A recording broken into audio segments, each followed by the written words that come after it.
Welcome to the Slop Temple. We pray this video helps. You start by confirming prerequisites. File loaded, normals visible, and selection mode set. Once done, pick the mesh object and switch into face or edit selection mode so you can interact directly with geometry.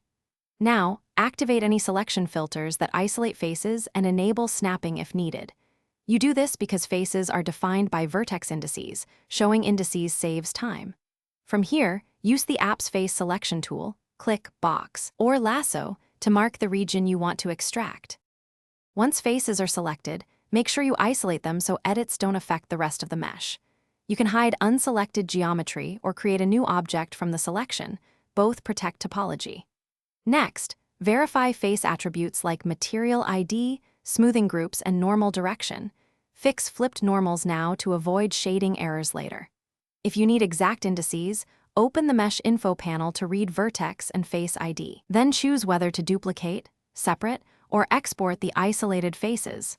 To finish, apply object transforms and recalculate normals so lighting and export values are correct. Once done, weld nearby vertices or split edges to clean topology, then export the faces as a new mesh file or convert them to collision or LOD assets depending on your pipeline. If something goes wrong, inspect for non-manifold edges or flipped normals. These cause export failures. Finally, make sure scale and unit settings match the target. Mismatched units create size and import errors.